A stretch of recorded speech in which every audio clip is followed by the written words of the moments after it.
Yes, ladies and gentlemen, it's Saturday, and we're covering shows on Wrestling Inc. And this time, Crown Jewel, and if we got a show for you. I'm Jack Farmer, being joined by Emily Mae. Emily, pull back the curtain a little bit. We just did some fun tech stuff before the show started.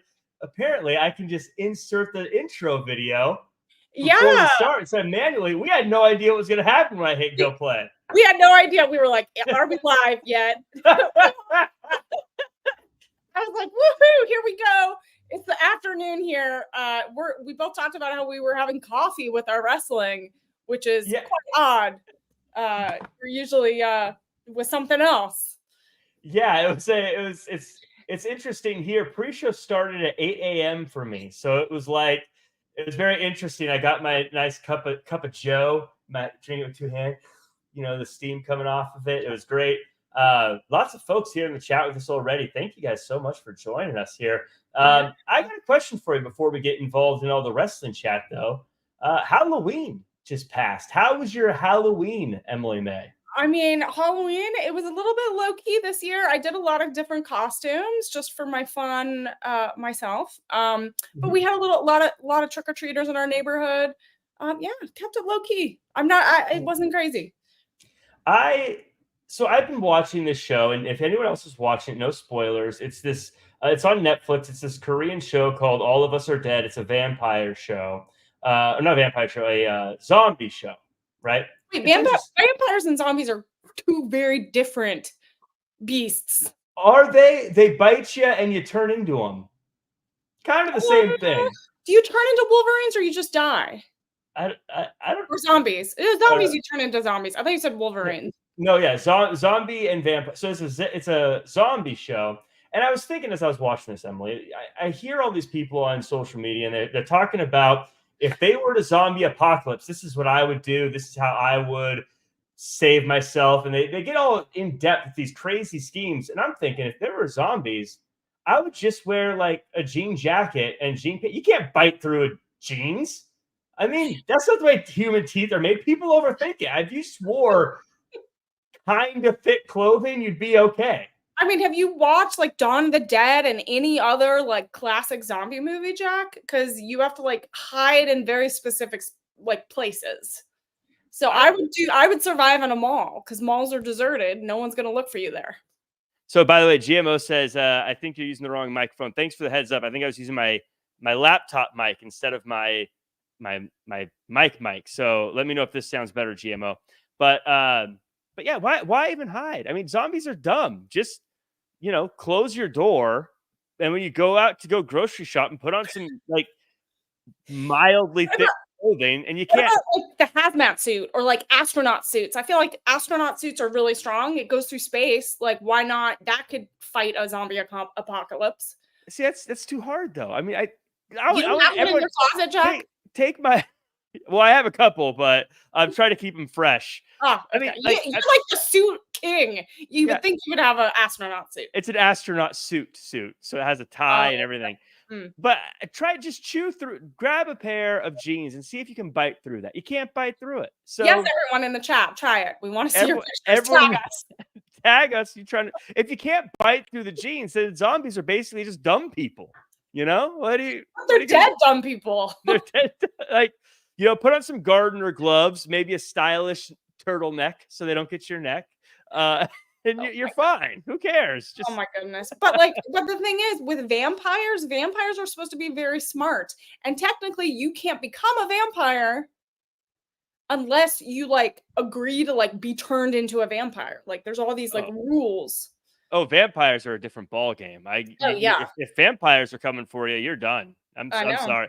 I mean, but they look like people. They hide in real time. But wouldn't you be bothered? I feel like every vampire is just dashing looking. I'd be like, okay, it's fine. Okay. Okay. Like vampires, just take me. If Robert with his sparkling skin from Twilight showed up, I'd be like, oh. Oh, okay. Now which team is everyone on? We're gonna go down the Twilight rabbit hole. His real name is Robert. What's his name in the Robert Pattinson's real what's his name? Oh, the other guy. Oh my God, why can't I think of this? Everyone, remind us. Yeah, what were the names of the character? It was Jacob was the werewolf, and his team Jacob and team I can't remember. Oh no, it was Edward. It was Edward. Edward, yes. And Jacob, I think, was the no. Was it? Oh, whatever. Well, I'm team Edward. I'm team sparkly vampire. Okay, Edward. If you bite me, we're all good, buddy. I get. I get what the girl was thinking when she said, "I'll spend eternity with you." Yeah, we're down a really weird rabbit hole right now. Can I show you my crown jewel, Jack? Since we're here. Yes, absolutely. Look, you guys, my crown jewels. I know it's not Queen of the Ring, but I am Queen of Wink. So this is what I bring. Emily Mae came with the proper attire. I'm surprised you're not fancy on this Saturday morning, afternoon. Listen, you're lucky I'm awake here on a Saturday morning. Yeah, Whiskey Pro says Team Edward or Team Jacob. Danny Jacob. Okay, yeah, Edward and Jacob Fatu. Listen, I am not going against Jacob Fatu. We'll talk all about that here in a second. Talk about that. Leonard Jones says it's 8 a.m. in Australia. That was a fun show. Ready for bed after this podcast. So lots of fun stuff going through. And we also got Low Vision Technology coming through saying, "What's up, Jack and Emily? How are you doing? Crown Jewel is a good event. I can't wait for Survivor Series War Games." Before we talk about the show, there was some news that broke. I think it's news. I think it's big news. Goldberg says that Triple H has made it official that he will have a retirement match in 2025. Now, this is for everyone in the chat, in the comments. I want to hear your thoughts. Now, I think a lot of people are thinking the obvious answers for who this person could be is like a Gunther or a Braun Breaker, but I want to hear some of your fantasy booking outside the box. I got a couple, Emily. I'd love to see John Cena versus Goldberg. Never seen that one before. I'd love to see Randy Orton continue the legend killer bit and kill the legend of Goldberg. But you know who the right answer is? The right answer is Goldberg's final match should be Akira Tozawa. Who do you want to see if you had to think outside of the box? Not just the obvious Gunther, Braun Breaker. Who would you like to see Goldberg have his retirement match against? I don't know. Can it be just one person? I mean, if you want to have him take on the entire bloodline, that'd be cool. Yeah, take on the whole bloodline. All at once. All at once. It's just a beatdown. It's just a bloodbath. Then you start pummeling him. That's the way Goldberg goes out. Just a bloodbath. Yeah, we got in the chat Whiskey Pro saying Goldberg versus Cena. A lot of people are saying that, and then Cena's also talking about like his potential championship match, going after another title. There's rumors of that. That's been speculated, but I don't know. Well, I think Cena should have more matches. I just think it'd be cool to see Goldberg in this one. Cena. Yeah. But also the Gunther Goldberg thing that they're teasing, they've seen that could be really, really fun. Yeah. Kerry Johnson says Bronson Reed. That'll be a good one. I can't wait to talk about that match here in a second. Jose Tepede saying Drew McIntyre. That'd be kind of cool to see. We also got Otis. He's still Otis to me. Danny Cochran saying Akira is ready. Akira is ready. Come on, Akira. I want to see it happen. He'll just dance all the time, Jack. He's just going to dance and scare Goldberg. That would be great. Laura Rock says Goldberg versus Nick Aldis. What did Nick Aldis ever do to you, Laura? Nick Aldis can't get his roster under control. That's what he did wrong. Nick Aldis he's gonna book his own downfall. Well, I've got a bone to pick with Nick Aldis here. We'll talk about later tonight. Lots of fun stuff to happen. So everyone in the chat, again, let me continue to know who you guys would like to see as Goldberg's retirement match. If we're not counting the Gunther Braun Breaker, I feel like those are the two ones that are. It's very likely Gunther. It sounds like, and Braun Breaker. There's so many similarities that makes sense. But what are some outside of the box ones? Some different ones. Reaper Brink says Goldberg versus Gilbert, the match we've all been waiting for.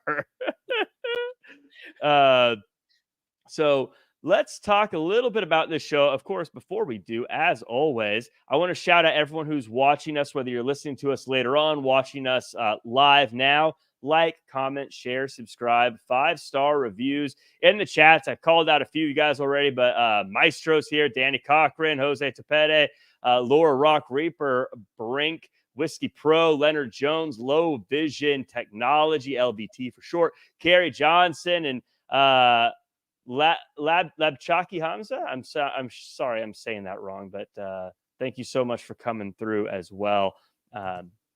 Fernando Perez as well. Appreciate y'all.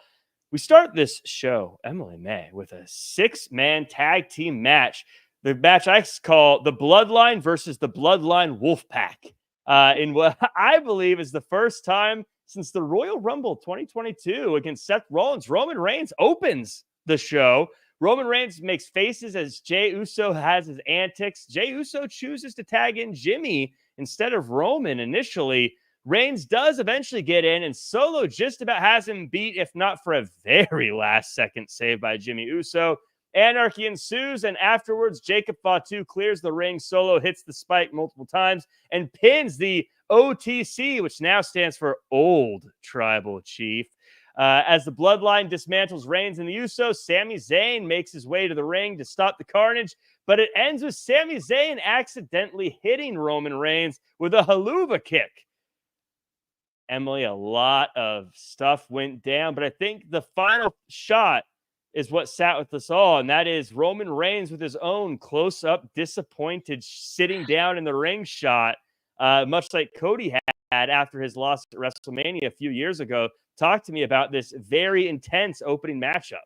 I mean, we were all wondering where this match would go, right? And so to kick off Crown Jewel with this, we were wondering if Sami Zayn was going to show up. We saw him talking to Solo Sikoa in the parking lot, and there was a little, tension there and mystery of like what went down. And it built the tension of Roman Reigns returning, having this, Bloodline versus Bloodline feud during Crown Jewel. Roman Reigns just wasn't. It's a numbers game. We've talked about it. Like, it's a power and numbers game, and Roman Reigns has lost his power and is like gone off the track. So he's trying to find his way back, and Solo Sikoa is just like outsmarting him in so many ways. And it was obvious watching that that's what was going on. Even with Sami Zayn trying to help, it went disastrously wrong. It was very wrong. Obviously, a big mistake. A little swerve there where we thought Sami was going to help Solo, that little like, oh, we got you. We're going to give you a hug. And it did not work. So this builds the mystery, Jack, and the question is, where does Sami Zayn fit into this? And what does Roman Reigns do next? Because he had this heartbreaking fall. What are the fans going to do as well? Because there's so many people behind Roman Reigns. Some are behind Solo. I don't know where everyone in the chat kind of lands, but this is a new era, a new chapter for the Bloodline, and Roman Reigns has to think about what he's going to do next. Otherwise, it's just going to continue to be disastrous. GMO says Temu Bloodline is just not interesting. We got no reason to care for them. Clearly, GMO not a fan of the Bloodline Wolfpack. They do wear the red and the black, by the way. Yeah. Now, you talked about what happened with Sami Zayn. I think Maestro Dog asked the question that's on everyone's mind. Accident. Or was it? Can Roman Reigns trust Sami Zayn? I mean, he was palling around with Solo Sikoa. Maybe this was all part of Solo Sikoa's chess game. Well, and that's the thought I initially had when I saw him come out. I was like, he has to make that decision. Which side is he going to be on? And he could be playing sides for now. He could be aligning himself with Roman Reigns, saying, hey, I'm going to help the OG tribal chief. I'm going to help him. I'm going to be there for him. And then when Solo gives me the little Iggy and says, hey, it's your turn. You got to turn. That's when he'll do it. You got to keep your enemies closer. And that might be what he's doing. I look at the history of Sami Zayn, and historically speaking, Sami Zayn is what I like to call a home wrecker. He loves to see groups of people who are happy Sure. together, and he gets involved and he splits them up. That's just what he does. Oh, you look like a happy group. Let me get involved. Whether it's Chad Gable in his group, whether it's the Bloodline, it seems like every time he sees people getting along, he has to butt in and ruin it. And now I think Sammy's in a situation where he's torn. He's like, here are two groups. Which one do I break up? Which one do I drive a wedge between? I don't know what to do anymore. I think that's where Sami Zayn is right now. Yeah, I mean, and Sami also was kind of offended by some of the comments of him saying that he's not a part of the real bloodline, the real family. Like there's some deep burns that he got in recent weeks. And so that's why it's so surprising he went the direction he did, but also not surprising at the same time. And I think that I think the fans are in the chat are right there, where he could just be saving it for the right time to make his move to destroy the group that he wants. Maybe he'll destroy both, and then he's the new tribal chief. I mean, I'm surprised he's not out there trying to go after the Final Testament, going after the Wyatt Six. Whenever there's a group, Fernando, Sami, the faction killer. So just try them all. Just go. Fernando says, I disagree with Roman eating the pin instead of Jay or Jimmy. I agree with Roman eating the pin, and I think the reason why is we see that image, and it was very obviously the same image that we got with Cody Rhodes after WrestleMania.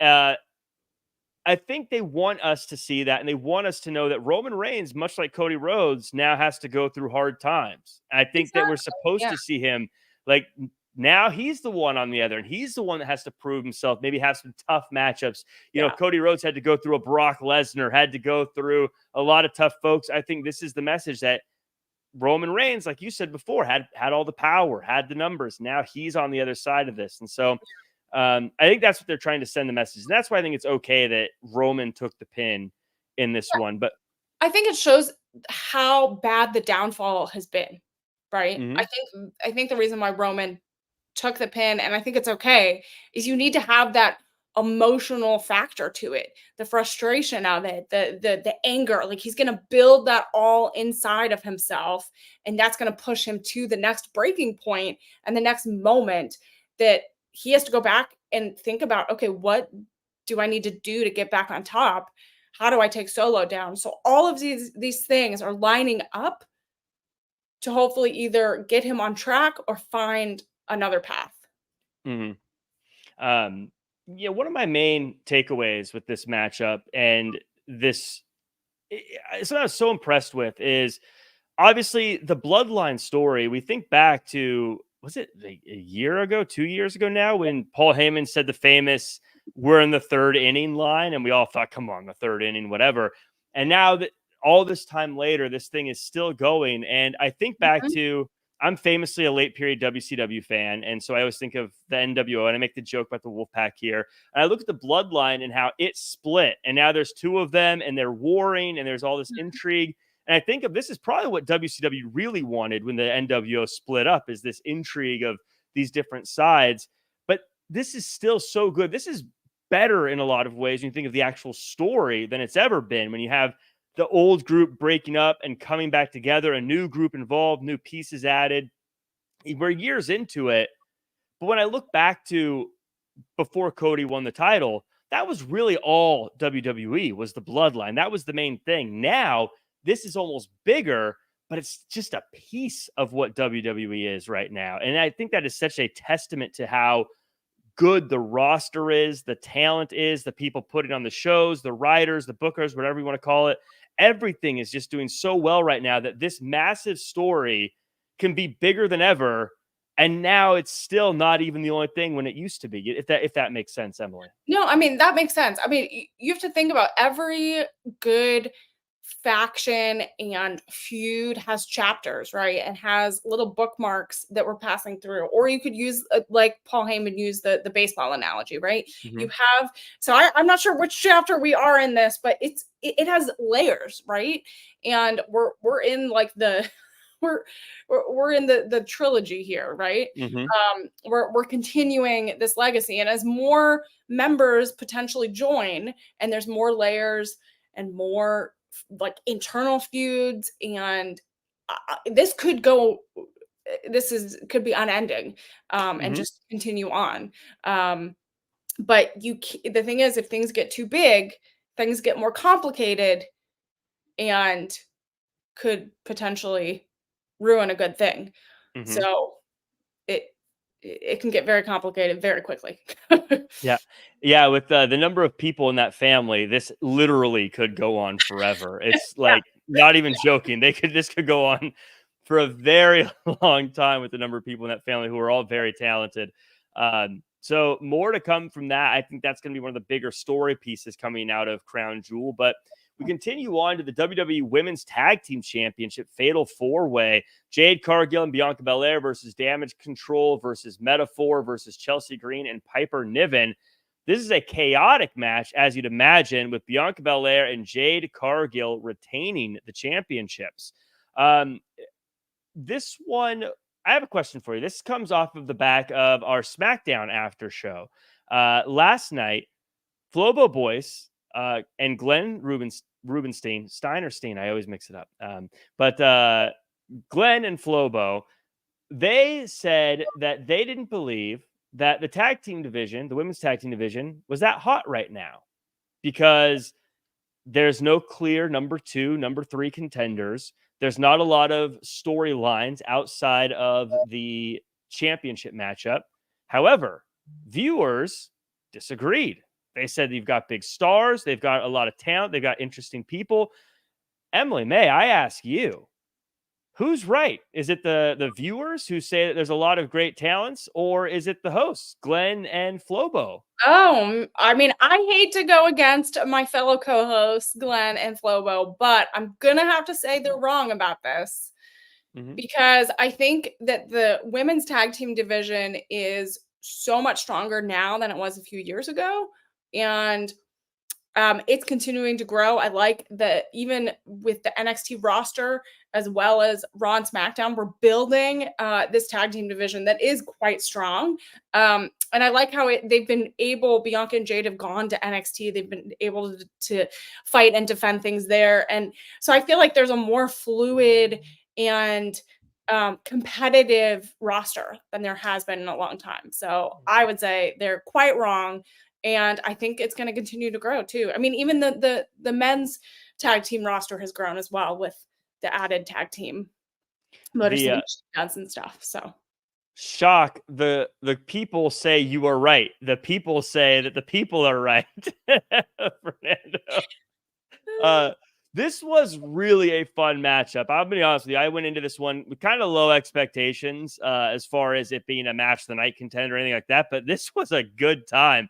This matchup was fun. It didn't overstay its welcome. Lots of moments happened. Everybody had a moment to shine. I love the ring gear. oh my gosh, so incredible. It's now there's obviously restrictions of what they can wear at these shows, but I love how they've sort of embraced that with the gear and made it a cool thing. And now I get excited about it. Like, I wonder what gear they're going to wear this time around. So that was just a cool thing to see. I want your thoughts on Metaphor. I am a huge fan of Metaphor. I've been a fan of them for a long time. In fact, I famously said at the beginning of the year that Lash Legend would be a breakout star this year. I'm feeling very proud of that. If I was wrong, I would not bring it up. But wow, Jack, you're right for the first time ever. Yeah. Don't think about all the other times I was wrong that I'm not going to bring up. But I want you to pretend you'd never watched NXT a day in your life. If you watch this match, this is one of your first real shots of Metaphor. How did you think Jakara and Lash did tonight? I mean, I think they did incredible. Like, they're holding their own against Jade and Cargill, the champions, like veterans, Damage Control, Chelsea, and Piper Niven. Like, they have their look together. They have all their cohesive move sets together. They're working together, and they have this presence. And so they really have come together and really are like have grown so much in like the last year. So if this was like, if I was able to just like take this match and separate it from whatever happened on NXT, like you said, forget about it. I wouldn't have necessarily known that, like, you know, yeah, their journey. So Yeah, they I don't really like how they're called the Meta Girls. It makes me feel like Metaphor the group is done, and I liked Mhm. Metaphor. Yeah, that's what we were questioning that when we saw them, when we were doing some other after shows. We were like, oh, what? There's some Meta Girls. Like, it does feel like. Does it feel like it's like? I don't know. I don't know if I'm thrilled about that Yeah. name, but I do gotta say, I love the entrance. I've always loved it on NXT, but it looked really cool on the big screens and in Mhm. that big arena. Very cool, like simple with just the colors and them in the silhouettes. It looks awesome. Um, my question here is though, let's talk about the winners of the matchup, Jade and Bianca. It feels like they've been alluding to the fact that this is a team that's eventually going to break up. And I know everyone on Twitter's yeah. like, eventually it's going to happen. Someone's going to break up. And even Corey Graves during their entrance was kind of alluding to it. Hey, they're the only team that comes out separately. They've done that from the beginning. Do you think this team's going to break up, or do you think this team's here for the long haul? Or at least it's wrestling. Unless you're the New Day, every team breaks up. But you know what Yeah, I mean? Like, is every it like, team. I mean, and we've seen Jade and Bianca get very frustrated by this question from media and fans and online saying, "Oh, they're gonna break up and turn on each other."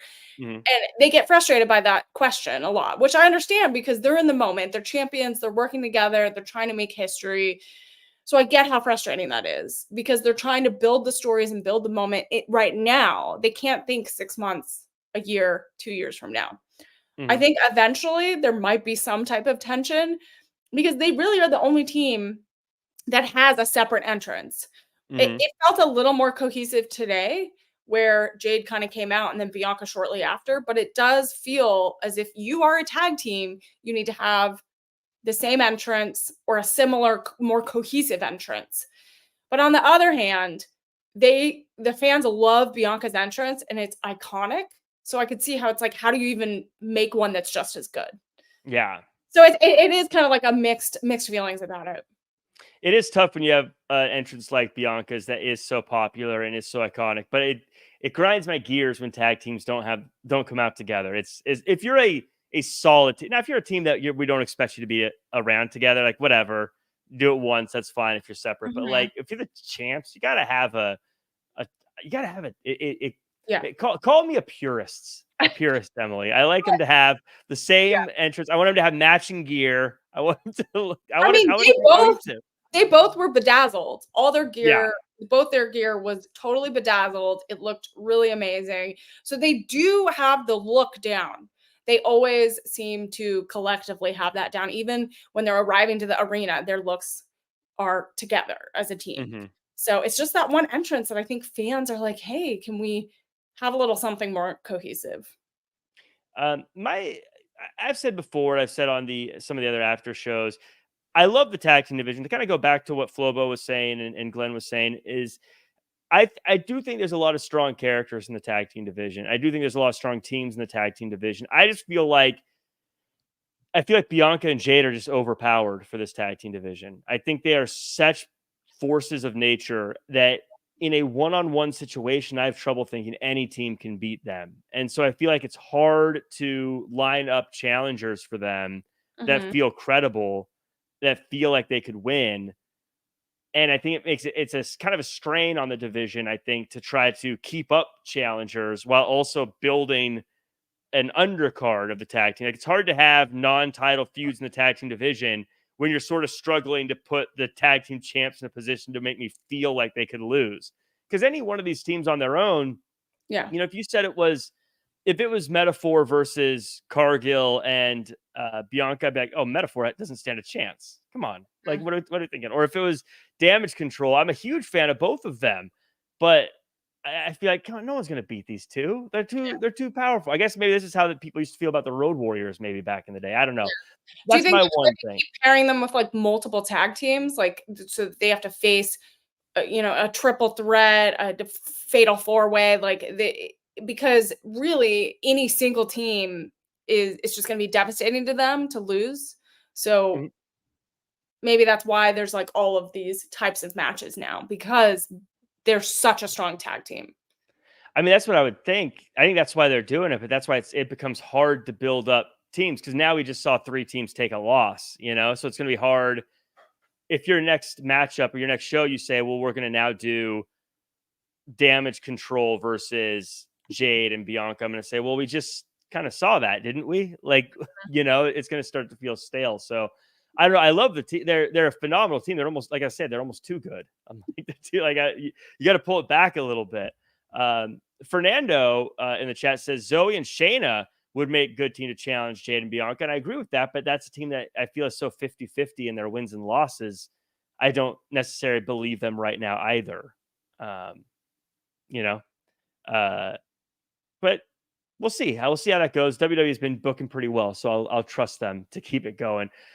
Speaking of good stuff, though, Seth Freakin Rollins versus Bronson Reed. This one gets going fast, and it's what has become synonymous with Bronson Reed, and it's just a fun comic book style train wreck of a matchup. It doesn't end until Seth Rollins gives a super stomp off the top rope, and even though Seth Rollins gets the win, Bronson Reed is back to his feet fairly quickly after. Emily, again, like I said, this was fun. Felt like a comic book. Bronson Reed is kind of becoming the king of making a random feud turn into just a must-see spectacle. Yeah, I mean, he's this, they're building him into this huge monster, right? Mm-hmm. And he showed this in this match today, where you're going against Seth Rollins, all right? Seth freaking Rollins. There's a lot of Bronson built this up as if they have years and years and years and years of history, like it's a WrestleMania main event. And that's what I feel like Bronson Reed is really great at. He brings that energy and the power into the ring and just goes for it. And that's what he showed, against Seth, who hasn't wrestled in quite a long time. I think it was a surprise win, in my opinion. I really was thinking it was going to go towards Bronson Reed. But I think he's just doing incredible work right now. Probably the best of his career. And I really, really just enjoyed this match. Yeah, this one was a lot of fun. And I've seen some people split on how they think it should have ended. I feel like I get it. I don't feel like Bronson Reed loses anything losing to Seth Rollins. So I'm fine with him taking the loss, especially since he got right back up afterwards. Yeah, I mean, it just shows he's not backing down. There's more to this. I think it's not ending. Yeah, and I think Seth Rollins, is someone they want to heat up for a world title situation soon, where I think Bronson Reed probably still has a little bit to go before that. But Bronson Reed, I look at this guy, and he has just powered his way into what I would consider a main event situation by like sheer force of will. I mean, he doesn't have a catchphrase. He's not just getting win after win after win. He's just doing it by being uniquely fun every time he's on the screen, Emily. I mean, he's just like a brute force that has dominated the roster, has like steamrolled. Even though he might get some losses, he shows how strong he is. He's bringing kind of a whole new set of power moves that not every competitor is going to be able to overcome. And I think they talked about this on commentary for Crown Jewel, that he is building to this main event energy. He's building to these main event feuds. And so I think come WrestleMania, and even I'm going to say Royal Rumble, there's going to be a big match for Bronson Reed. Do you think this rivalry continues with these two guys? Do you think they go their separate ways? Is there another match? Do they find respect and become a tag team? What do you think happens between these two? I don't know about a tag team. I don't think so either, but throwing it out there. I mean, he got up, Bronson got up so quickly. It just shows like he's not willing to just let the loss happen. So I could potentially see kind of a second, a sequel to this match, or maybe there's a follow-up during the week. But I don't know. I don't know if it's going to be like a trilogy with like CM Punk and Drew McIntyre. I don't know if it's going to be that far, but I could see there potentially being a second match. Something I wanted to add too about this is I'm watching Seth Rollins make his way to the ring. He's doing something that's very interesting to me in that he has been around in WWE for like 10 years or so. I don't know exactly off the top of my head, but something like 10 years at a top main event, main focus level. And I would say this version of him today is the one that when it all is said and done in 30 years, people are going to remember him as and remember him for this version of him. And I think it's so rare that someone who has been at the top for that long and been one of the top guys in the industry for that long is able to say that they're doing their best work this deep into their career. And this version of themselves and this character is the one that will be remembered instead of the one where they first kind of got that shot and that opportunity. Emily, it's unreal how good Seth Rollins is. Yeah, I mean, it shows that sometimes it's about the journey, right? Not the destination. So finding yourself in this world and finding a persona and character that works for you, that makes you a superstar, that makes you outshine everyone else. I mean, Seth Rollins just like drips personality and passion for this business and when he's in the ring. So it took him, he's always had that, but how do you make it external? How do you put that on the outside? And so he finally found this kind of sweet spot where he can truly be himself and like plus himself up a million times, and it works. People are behind him. And so that's what that legacy part of his career will be. Now, I'm not saying he's like ending his career anytime soon, but it is so special when you finally find the thing that works for you. And I feel like this has been a banner year for many superstars that have found that thing that works.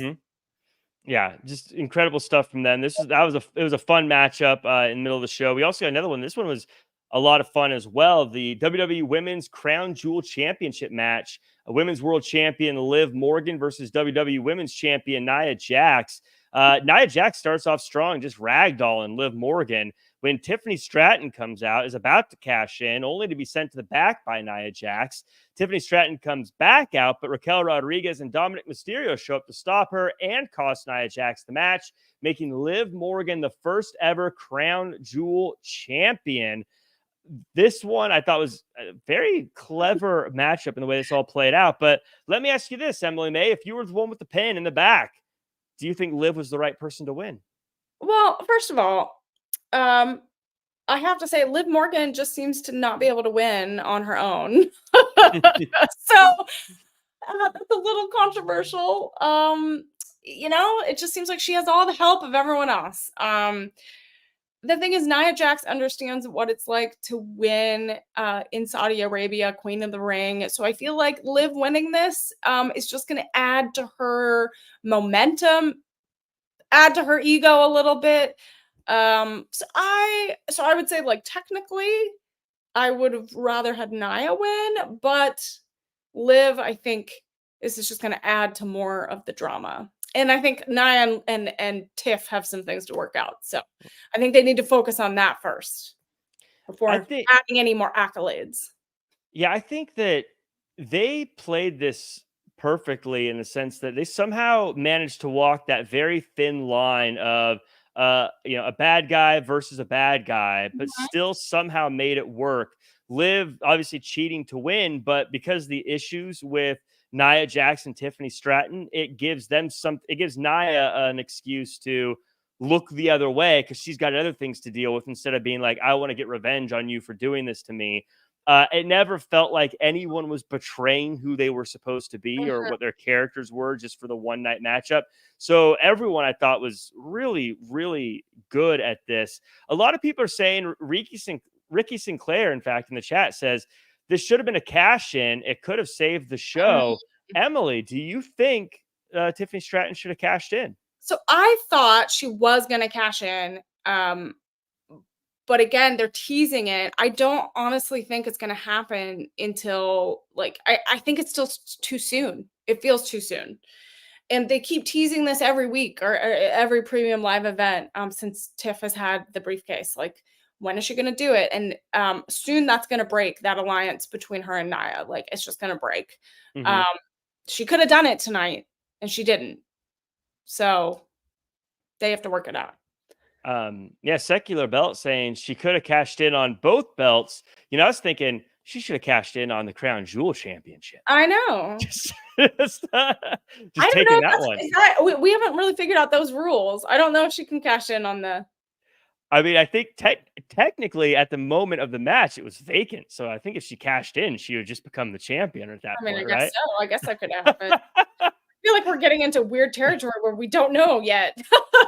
This is where we were talking about, like, we haven't seen the women's title belt. We're like, we haven't seen it. We've only seen the men's. We finally saw both. Right. And then we found out that they get Super Bowl rings. Yes. And I can't wait to see those. Like, I want to carry around like my 12-carat crown jewel champion ring. It does feel a bit like a bait and switch though, because they didn't mention the ring until tonight. When I feel like yesterday, the kickoff, they mentioned it. I feel like, yeah, after you'd already flown out there though, I feel like, wait, I thought I was getting a championship. Now it's a ring. Okay, but did you see the size difference of those title belts? That title belt is like giant. So you could barely hold the normal sized ones around your waist. How are they going to hold the one that's 50 carats and 90 pounds? Yeah, I knew they weren't bringing that thing back afterwards, but I think it was still fun. Let me ask you this: are you team Liv and Dom? Are you a Liv and Dom stan, as Corey Graves says, or are you team Rhea Ripley? Oh, team Rhea Ripley, 100%. Yeah, I'm a Liv Dom stan. Yeah, no, I mean, okay. To be fair, I am with Dom in the sense of I eat chicken nuggets every single day. So that's the only thing I like about it. So good. Chicken tendies, give them to me with ranch, and they're so good. I mean, how do you argue? But I last thing on this, I do like how Triple H came out and presented the championship. It's one of those little things, Emily, that it's such a little difference, but it makes those championships feel so important and so much bigger and better that he actually came out and was a part of that. Yeah, I mean, it's that big fight feel, right? It's that big UFC fight feel where you're out there, you're presenting it. Even at the end, the ceremony as well. I think that's a big deal. That just makes it feel important and part of the WWE universe. So Randy Orton is supposed to have a matchup, but it never happens because Kevin Owens hits him with a chair before the bell even rings. They take it to the outside. Kevin Owens stuns an official. There's no match tonight. Randy Orton still RKO's Adam Pearce. They continue to fight outside until eventually this thing comes to an end. I love anarchy. So Emily, I loved this segment. This was like, well, we're robbed of a match. This wasn't even a match. It was just a beatdown. I'm okay with it. I loved it. This is totally the chaos. Again, like, get your roster under control. And Kevin Owens, I swear, I thought before this, he's going to interrupt. He's going to mess up Cody Rhodes' match.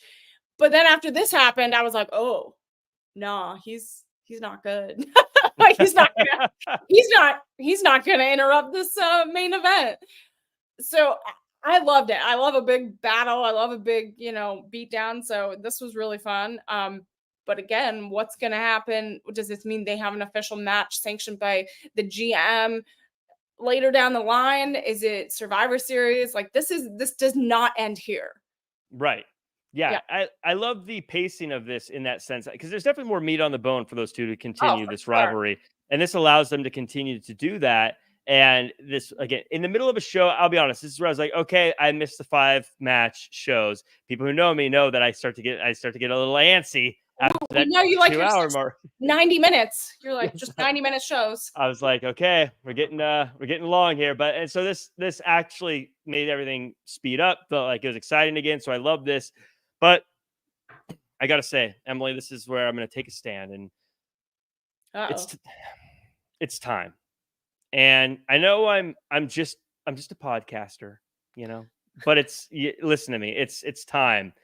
It's time. Adam Pearce removes the glasses, loosens up the tie, opens up that shirt, and reveals old Scrap Daddy and gets back in the ring. It's time for this 5-time former NWA World Champion to show everybody that Adam Pearce is no one to mess with. Scrap Daddy, Adam Pearce, lace them back up. And then when you're done putting these wrestlers in their place, Give old Nick Aldis a what for being such a jerk over on SmackDown. Adam Pearce, it's time. We need to see Scrap Daddy.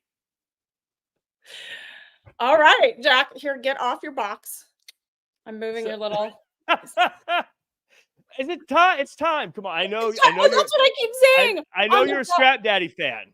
I know I am. I'm a huge fan. But both Adam and Nick Aldis need to figure out their roster. They're calling each other saying, "Hey, get your roster together, keep things under control." I was like, both of them have lessons to learn. This was a little lesson today for Adam, but he totally could, like you said, lace up his boots again. Maybe, take that tie, remove it, replace it with some gear, and get in there. I'd like to imagine he goes into a phone booth like Superman, like Clark Kent, right? And comes out. He takes off the glasses just like Clark Kent. Yeah. And when he opens up the shirt, he has his gear underneath his suit, like he's always just been wearing it underneath his suit He's been wearing it the whole time. Yeah. And then I want to see the next person that comes and gives him a hard time. I want him to just hit him with a pile driver. That's what you get for messing with Scrap. Like, I'm not taking any of your guff anymore. And I want him to wag his finger at him. And then I want him to pile drive anyone who gives him a hard time. Scrap Daddy, it's time. You tried to do it. You tried to be professional. I appreciate it. It's time to start pile driving people. So how many broadcast booths and desks are going to be ruined once he gets... All of them. All of them. Once he gets into control in more ways than one. It'd be easier to point out the ones that aren't going to get destroyed. Facts. So, spewing facts. We've got the WWE United States Championship triple threat match, LA Knight versus Andrade versus Carmello Hayes. This is a super fun sprint of a match. LA Knight retains. Emily, I thought this was a perfect example of making the most of your minutes. This was fun. It was quick. It was a good one. Yeah. I mean, it was super quick. I mean, I had LA Knight. I was like, I don't think he's losing the title at Crown Jewel. It just didn't think it, I didn't think it would work here. But I think both of the competitors were really strong. The crowd was behind all three of them, like throughout moments of the match, and it was just quick. They all got their spots in, and I think both, even though they lost and LA Knight retained, I think it was a strong match overall. And then it's just going to continue the story and thing down the line with LA Knight. Hopefully you get some good rivals. Maybe Scrap Daddy versus LA Knight. That's one we'd like to see. But let's this was by the way, I gotta give a shout out Andrade. That backflip off the top rope to the outside over the turnbuckle. I gasped because I totally bought it. Like they shot the way they shot it and filmed it. I was like, at first, I was like, he's kind of taking a long time to jump down onto Carmello Hayes. And then he went the other way, and I was like, whoa! Oh, yeah. And that's what this match had. It had those surprise moments. Even Carmello Hayes had moments where you're like, whoa! Like, he just would execute stuff so smoothly and so strongly. And so even though Andrade and Carmello Hayes didn't necessarily get the win, they got the win because they're at Crown Jewel, a part of this huge premium live event, and are against LA Knight. Like it just was a really great moment for both of them. Yeah, this was fun. Who do you think? Do you think Carmello and Andrade are done? Would you like to see them be done, or do you want to see them go their separate ways? Do you want to see them continue in some way? Do you want to have? I already threw this out there before. What we call a strange bedfellows tag team. What do you want to see? What do you want to see from these guys? I mean, I don't know. I mean, Carmelo's been so strong this year. And just in a really good place. And I don't know if I would see them as a team, Jack. I just want everyone to be teams or get pile drive by Adam Pearce. What are those two? Adam Pearce. Let's see it. GM, step in. Let's make it happen against Andrade. I think Andrade needs a little pile driver. Do you have anyone in mind you'd like to see versus LA Knight? For the title next, because it feels wide open for whoever the next. That's what I'm feeling right now. I feel like it is wide open and it could be anyone. I don't know. A lot of people are saying Bronson Reed. I don't know. That's my thought right now. Maybe Jacob Fatu, just because I want to see Jacob Fatu win everybody too. So, Yeah, I don't know. I kind of want to see Jacob versus Bronson Reed. That'd be Yeah, cool. that'd be so many Jacob Fatu fights I'm Just ready Jacob for. Fatu in everything. Let's just Versus the him world. versus the world. So that's, I mean, soon the bloodline will be the world. So Yeah, it's gonna be big enough. and it'll come down to the final boss will be Jacob Fatu versus Akira Tozawa. God, stop Yeah. it. Danny Cochran says, Akira Akira's is ready! ready! Let's go! Crown Jewel Championship match. Heavyweight champion Gunther versus undisputed WWE champion Cody Rhodes. A great wrestling match from Cody, reversing the sleeper that Gunther had said he'd win with to give the first ever Crown Jewel Men's Championship to Cody Rhodes. Both men shake hands afterwards. Championship is staying in Saudi Arabia. Cody and Liv get rings. This was a great wrestling match. I think if you're a fan of classic wrestling matches, this was knocked out of the park. Thoughts on this match? And would you like to see this format every year for Crown Jewel, or is this something you kind of like them to do once and then leave it creatively open for different things in the future? Well, I mean, I feel like this was a really quick show, even in the format that it was in. There was more matches this time, minus the battle that happened, the beatdown.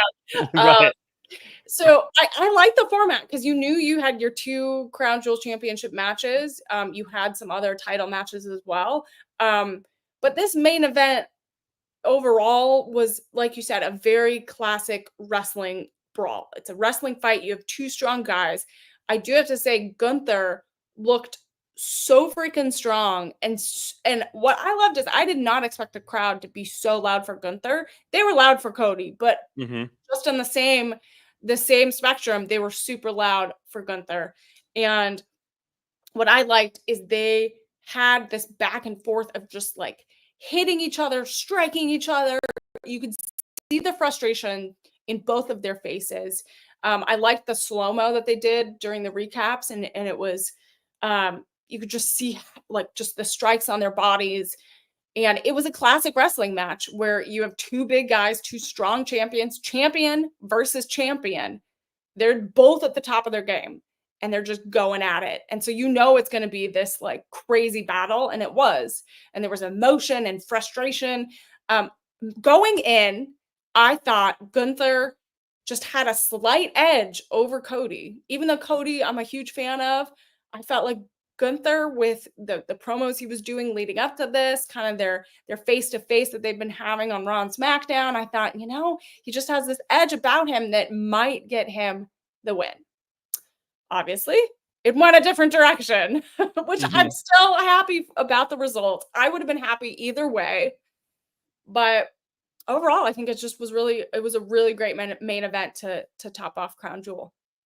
Yeah, this one was a good one. I agreed. I thought that it was going to be Gunther that walked away with the win. I thought there'd be some shenanigans with the bloodline or something like that that led to that happening. So kind of surprised that Cody Rhodes got the win, but at the same time, I'm not surprised in that Cody Rhodes is the face of the company. He's the guy. And so I think as fans, we should expect that Cody Rhodes is probably going to get his arm raised more often than not. And I think that's a good thing. I think he's proven that he's someone who is a draw. He sells merchandise. He's all the good things. And I think a narrative I think we need to start putting away, as I see online all the time, people talking about the fans are going to turn on Cody or when Cody turns. Tony turns, Just tuck that away. It's not happening. It's not happening. This guy's, no one's turned on him. He's not turned on anybody else. Going to be totally fine. And I think that he's going to be a big star for a long time for them. And I think Gunther's one of those guys that as a character will move on. I think that he'll, I know they have a fatal 4-way for the number 1 contendership on Raw on Monday. And so I think he'll just go, cool, I got the next thing and move on. If Cody lost, his character wouldn't be able to sit with that. His character would say, well, now we need to have a rematch. Now we need to do something else. And now you're stuck in that kind of program forever. Cody can't has that mindset that he can't sit still when something goes wrong, when something is not where he wants it to be. So he would continue to fight however way to get back on top. We saw that. We saw that battle for him to finish his story. This is his next chapter. but he is going to be champion for a long time. I don't see him. I don't see the fans turning on him. He is so lovable, so likable, and he's just in this perfect spot right now. I see in the chat, people are talking, secular belt saying Homelander Rhodes will happen. Fernando says Cody needs to become Homelander. The greatest heel trick that Cody Rhodes will do is never turn heel, and you'll all hate him for it. I think that's what's going to happen with Cody Rhodes. People hate him for not being mean, for not being the bad guy. Yes. That's how it's going to organically happen. That's what's going to happen. He's never going to turn. It'll never happen. Like, be a bad guy. No. Nope. He's going to go save a kitten from a tree, and he's going to start helping old ladies cross the street. He's going to do that thing where there's going to be a puddle in the ground, and he's going to take his jacket off and put it over it so someone can walk over it. He's going to do all those things. Oh my goodness. Yeah, I could see that. I feel like he would do that just on a normal day. Yeah, that's just who he is. And he's always going to be that guy. Yeah. Until it just annoys you so much you hate him. Well, you could see how much he enjoys when everyone sings his theme song, when he goes out and he just soaks it in every time. I mean, Jack, you've seen it a couple times, right? Live? Yeah. Oh, yeah. It is so like it kind of washes over you, and just everyone's into it. Everyone's singing along. Everyone's doing the hand movements. Like, it is such like a cultural WWE moment to participate in his entrance. So I can't see the fans turning on him. I was about to say, if you ever go to a live show and Cody Rhodes is there, I was going to say, I dare you to not do the whoa. But if you don't do it, you will feel like you missed out on such an awesome thing. And you'll feel like, oh man, that was so cool. And I missed it. It's so cool. It's just, whoa. And you tip your head back too, just like him too. Like, and then you start singing the word. I don't know the words, but like no one knows the words. I know adrenaline in your soul, but then I'm like, Rhea Ripley's version. What is it? I'm Cody Rhodes. Yeah, I don't know what it's. But I make noise like I'm singing along. I have no idea what I'm saying. So don't do a theme song karaoke. You would be bad at it. No. I'd sing along loud until you took the music out, and then and the words and stuff out, and I'd be I don't know. Yeah, have you ever done karaoke and you see the words on the screen for the first time? Like, that's what they say? I've been singing the words all wrong. the time. I'm like, I've been singing it wrong all the whole time. Yeah. What is this song about? It's really funny listening to songs now where you're like sang as a kid and you're like, oh, my parents let me sing that song. It's not appropriate. Yeah. There's definitely some songs from when I was young. I was like, oh, wow. That's for meaning.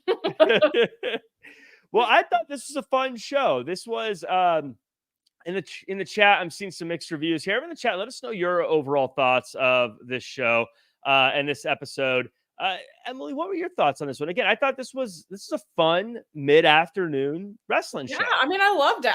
What is it? It's 4:30 Central Time right now. We have a whole night ahead of us. We could go watch more wrestling. No, I loved it. I think it was really fun. I mean, we're a few weeks out from Survivor Series, so we'll have to see what these implications are. And yeah, so I think overall it was good.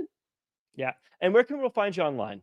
You can find me and follow me on all social platforms at Emily Mae Heller. I have some exciting things happening with some upcoming wrestling shows in Texas. So look out for all my announcements, and hopefully I'll catch you there.